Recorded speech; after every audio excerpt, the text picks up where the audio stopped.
حضرت عثمان غنی رضی اللہ تعالیٰ ایمان لا لیے، مگر کفار مشرکین ستا رہے.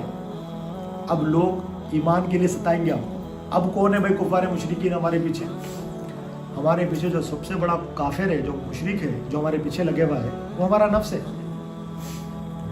وہ کفار مشرکین تھے، جو ہمارا کیا ہے؟ جو ہمارا نفس ہے. سب سے بڑا کافر، سب سے بڑا مشرک، سب سے بڑا منافق ہمارا نفس ہے. وہ ہمارے پیچھے لگا ہوا ہے. شیطان ہمارے پیچھے لگا ہوا ہے. دنیا ہمارے پیچھے لگی ہوئی ہے. جب دشمن پیچھے لگ گئے تو انہوں نے کیا کی؟ ہجرت کی.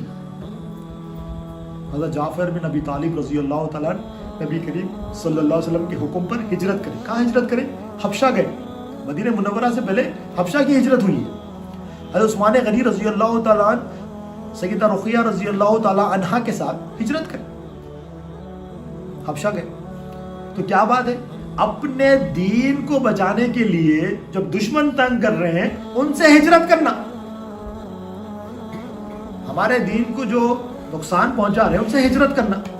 ہجرت کر کے جب پہنچے تو یہاں پر وہاں پر ہی پہنچ گئے لوگ. برا واقعہ نہیں سمجھنے کے لیے دین ہمارے لیے دین کیا ہے؟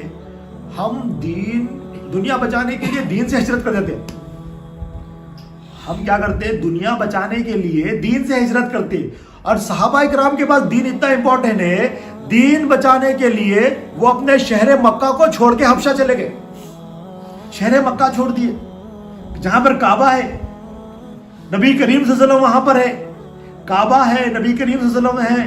اور نبی کریم صلی اللہ علیہ وسلم نے کہا اپنے دین کو بچانے کے لیے تم ہجرت کرو. تم کعبے سے دور ہوگے مگر دل تمہارا کعبے کے ساتھ ہوگا. تم مجھ سے دور ہوگے مگر تمہارا دل میرے ساتھ ہوگا. تم ہجرت کرو. اگر ہم کیا کر رہے ہیں؟ ہم دنیا بچانے کے لیے دین سے ہجرت کر.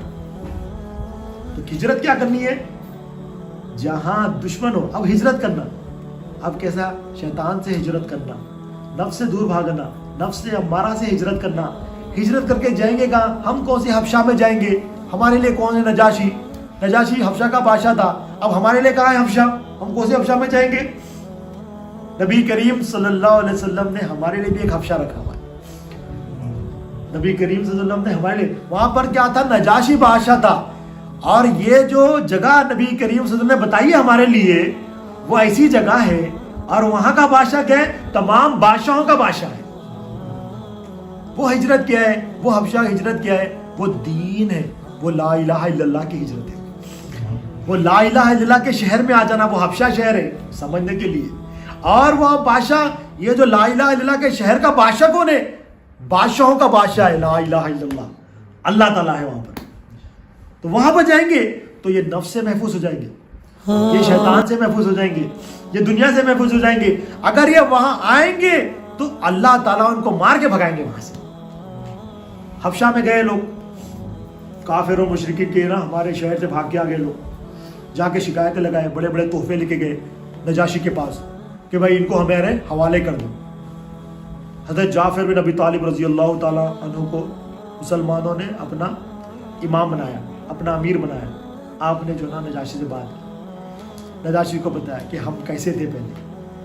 ہم جو ہے نا ایک دوسرے کا قتل کرتے تھے، ہم جو ہے نا بتوں کی پوجا کرتے تھے، ہم جو ہے نا شرک میں مبتلا تھے، ہم اپنی ماؤں کو بیچ دیتے تھے، ہم اپنی بیٹیوں کو دفن کر دیتے تھے. ایمان بھی بتا رہے، عمل بھی بتا رہے.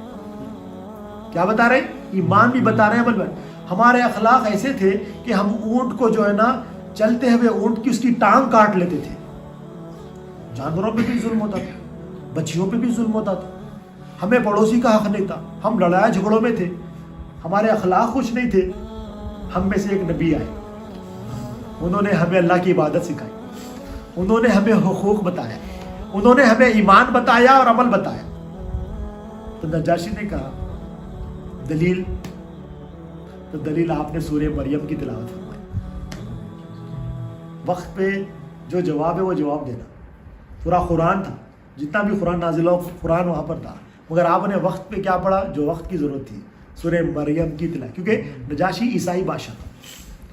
سورہ مریم کی جب آپ نے تلاوت کی تو جب سورہ مریم شروع ہوا، نجاشی کی آنکھوں سے آنسو جاری، کیونکہ وہ بھی جو ہے نا اہل کتاب تھا، جانتا تھا کتاب کے بارے میں، علم کو جانتا تھا. تو جب سورہ مریم کی جب تلاوت ہو رہی ہے، آنکھوں سے آنسو جاری ہے. کہتے ہیں یہ تو وہی نور ہے